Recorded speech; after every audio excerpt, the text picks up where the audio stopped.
여러분의 삶에 여유와 행복을 드리는 힐링북 TV 향기로운 책 읽기 시간입니다. 오늘은 사람들에게 버려져 저와 인연을 맺게 된 반려식물과 제가 사랑하는 톨스토이의 단편 두 노인이란 작품을 소개해 드릴게요.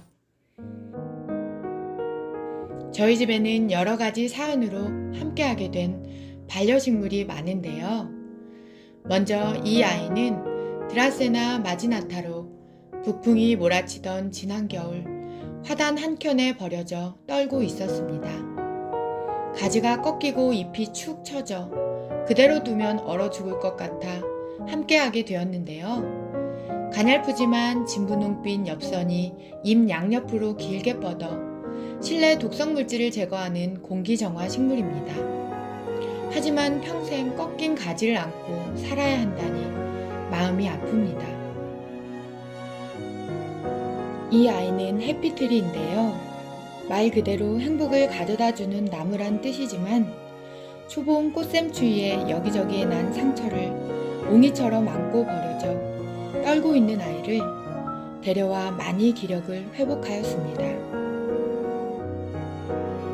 지금 주홍빛 달리아가 아름다운 꽃망울을 터뜨리는 이 노란 플라스틱 화분과 향기로운 긴기아난과 안개꽃이 조화롭게 어우러진 이 파란 사기 화분, 설란이 우아한 자태를 뽐내는 검은 난초 화분도 누군가에게 버려져 울고 있던 텅 빈 가슴에 생명의 뿌리를 심어 어머니로 거듭난 것들입니다. 이 아이는 호야인데요.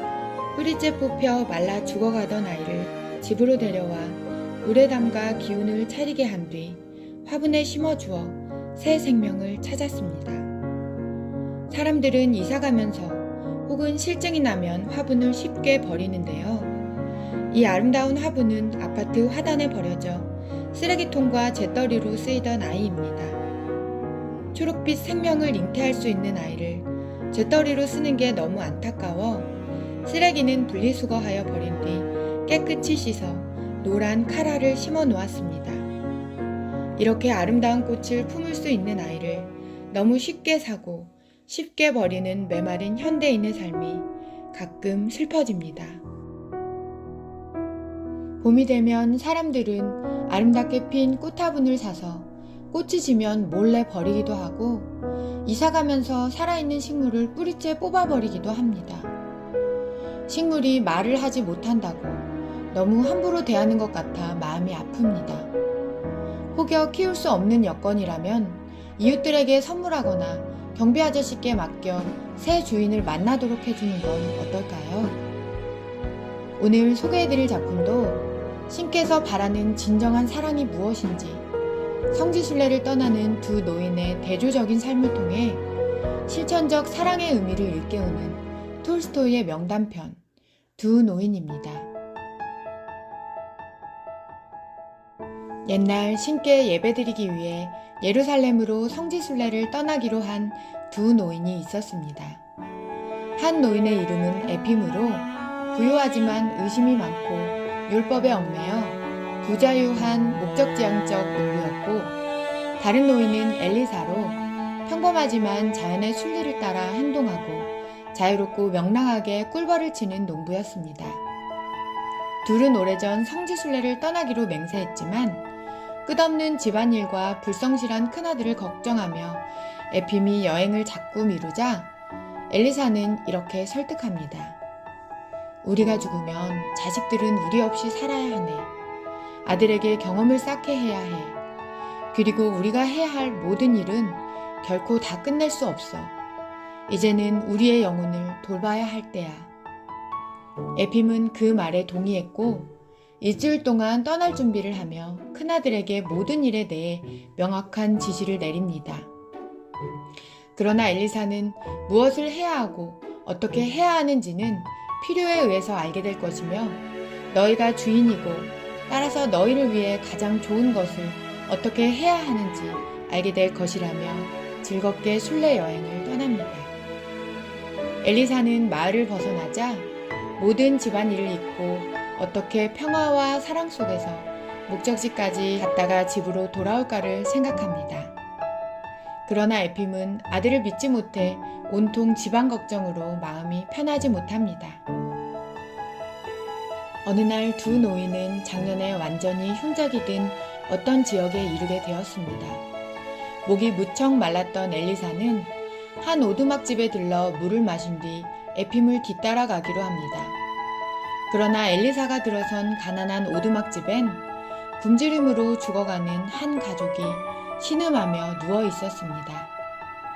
작은 사내 아이가 노파의 소매를 붙잡고 빵, 할머니 빵! 하며 울기 시작하자 엘리사는 자신의 배낭에서 빵을 꺼내 사내 아이와 어린 소녀 노파에게 건넵니다.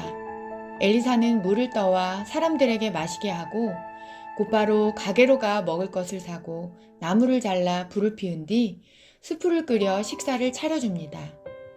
이제 남자는 조금 먹었고 노파 역시 요기만 채웠으며 어린 소녀와 사내 아이는 그릇을 깨끗이 핥고 난 뒤 기분 좋게 웅크리고서 서로의 팔을 베개 삼아 잠이 듭니다.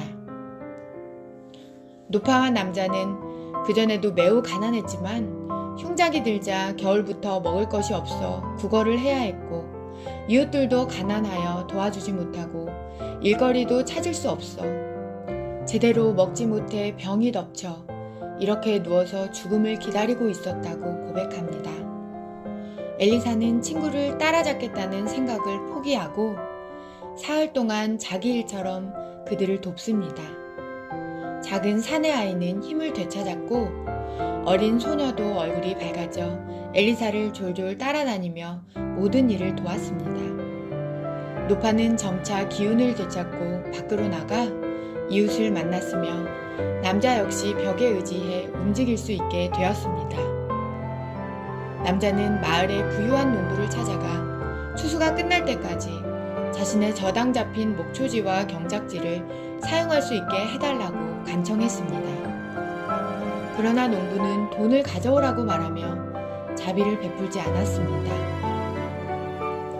엘리사는 자신이 떠나면 다시 비참한 상태로 돌아가게 될 것이란 걱정에 잠 못 이루며 다음날 부유한 농부를 찾아가 경작지와 목초지를 모두 되찾은 뒤 낫과 수레, 밀가루와 말 한 피를 사서 스스로 살아갈 수 있게 해주고 한밤중에 조용히 그 집을 떠납니다. 돈이 거의 다 떨어진 엘리사는 순례를 단념하고 고향으로 돌아갑니다. 집에는 추수가 끝나 있었고 가족들은 엘리사를 보고 기뻐하며 무슨 일이 있었는지 묻습니다. 엘리사는 내가 그곳에 가는 건 신의 뜻이 아니었어요. 가는 길에 돈을 잃어버리고 친구와 떨어지게 됐어요. 부디 날 용서해 주시오. 라고만 말하고 일상으로 돌아가 평화롭게 살아갑니다. 한편 에핌은 엘리사가 물을 마시러 간 뒤 줄곧 친구를 기다렸지만 오지 않자 서로 엇갈린 줄 알고 다시 길을 떠납니다. 만나는 사람마다 친구의 소식을 물었지만 아무도 본 적이 없었습니다. 그는 배 위에서 한 순례자를 만나 동행하게 되지만 그가 자신의 지갑을 도둑 맞았다고 상심하자 거짓말하는 게 아닐까 의심하며 혹시 자기 돈도 잃어버릴까봐 노심초사합니다. 어느 날 에핌은 그리스도의 성묘가 안치된 예배당에서 가장 신성한 불이 타고 있는 등불 바로 아래 엘리사가 우뚝 서 있는 모습을 보게 됩니다.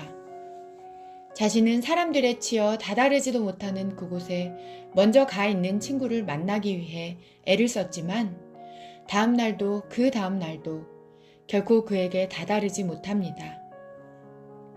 에핌은 6주 동안 예루살렘에 머물면서 모든 곳을 방문하며 모든 의식을 치르지만 은혜를 받지 못한 채 집안일을 걱정하며 지나왔던 길 그대로 집으로 돌아옵니다. 어느 저녁 에핌은 엘리사와 헤어졌던 바로 그 장소에 도착했고 어린 소녀가 반갑게 뛰어나와 오두막집으로 초대합니다. 온 가족의 극진한 대접을 받은 에핌이 그들을 칭찬하자 지난 여름 순례자 한 분이 자신들에게 베풀어준 사랑을 이야기합니다. 저희는 신과 사람들을 원망하며 절망한 채 죽어가고 있었습니다. 하지만 그분이 다시 저희를 살리셨고 그분을 통해 저희는 신을 알게 되었고 인간에게 선이 있다는 것을 믿게 되었습니다. 에핌은 그날 저녁 잠들지 못한 채 예루살렘에서 그리스도의 성묘성당 가장 앞자리에 3번이나 서 있던 엘리사의 빛나는 모습을 떠올립니다. 그래서 나보다 앞서 도착했던 거야.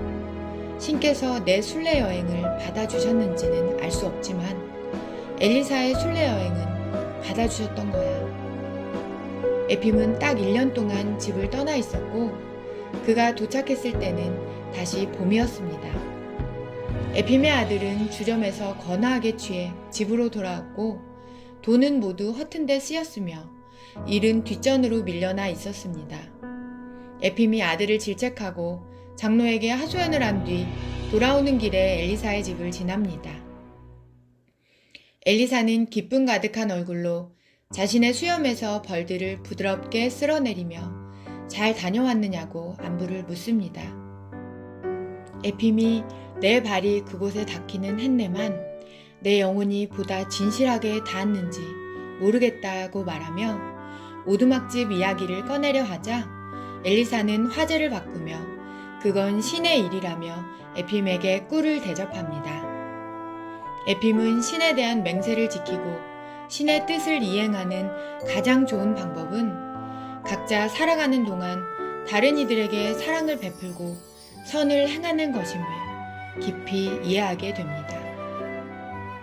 프랑스 빈민의 아버지 피에르 신부는 삶이란 사랑하는 법을 배우기 위해 주어진 얼마간의 자유시간이라고 말합니다.